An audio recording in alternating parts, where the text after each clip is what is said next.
ஒன்று நினைத்து கொள்ளுங்கள் ஆண்டவருடைய பிள்ளைகளே, இந்த உன்னத பாட்டின் புஸ்தகம் அப்படின்னு சொல்றது ஒரு 3 விதமான ஒன்று அப்படின்னு சொன்னா, ஒரு பெரிய ராஜா, ஒரு பெரிய தோட்டத்தினுடைய முதலாளி, அதே நேரத்தில் ஒரு பெண், அது சூலமெத்தியாள் அப்படின்னு சொல்றாங்க.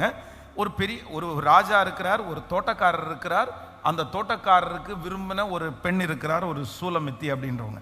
இந்த 3 பேருடைய வாழ்க்கையினுடைய சம்பந்தப்படுத்தி தான் இந்த உன்னத பாட்டின் புஸ்தகம் எழுதப்பட்டிருக்கிறது.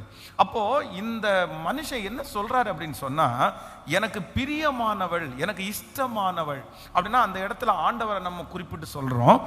அந்த பிரியமானவள் எங்கே இருக்கிறாள் அப்படின்னு சொன்னா, ஒரு பெரிய மலையின் மேல, இல்ல ஒரு பெரிய ஆறுகளின் மேல, பெரிய பஞ்சு மெத்தையின் மேல இருக்கிறாங்கன்னு சொல்லாம வேதம் சொல்லுகிறது, முள்ளுகளுக்குள்ளே லீலி புஷ்பம் எப்படி இருக்கிறதோ, முள்ளுகளுக்குள்ளே லீலி புஷ்பம் எப்படி இருக்கிறதோ அப்படியே குமாரதிகளுக்குள்ளே எனக்கு பிரியமானவளும் இருக்கிறாள்.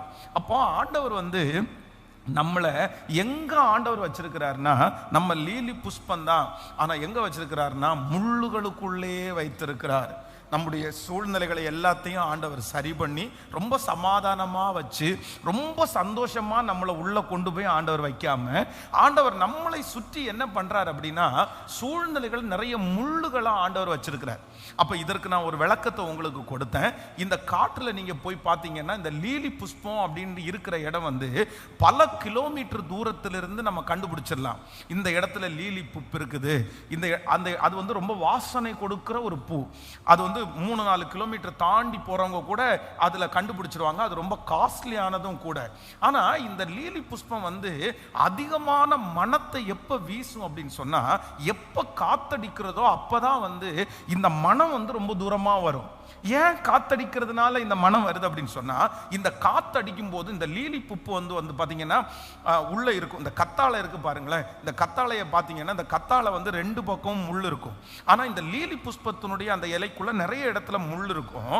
இந்த காத்த அடிக்கும் போது இந்த உள்ளே இருக்கிற அந்த பூல அந்த முள்ளு குத்தும் போது அதிலிருந்து வருகிற அந்த வாசனை தான் ரொம்ப வாசனையாய் பல கிலோமீட்டர் தூரத்திற்கு அந்த வாசனை கொடுக்கும். அதனால தான் இந்த இடத்துல ஆவியானவர் எழுதி வைத்திருக்கிறார், முள்ளுகளுக்குள்ளே லீலி புஷ்பம் எப்படி இருக்கிறதோ அப்படியே குமாரத்திக்குள்ளே எனக்கு பிரியமானவளும் இருக்கிறாள். அப்ப ஆண்டவர் நம்மளை வாசனை கொடுக்கிறவர்களாய் மாற்றுகிறதற்கு கர்த்தர் எங்க தான் வச்சிருக்கிறார்னா, நம்மளை முள்ளுகளுக்குள்ள ஆண்டவர் உட்கார வச்சிருக்கிறார்.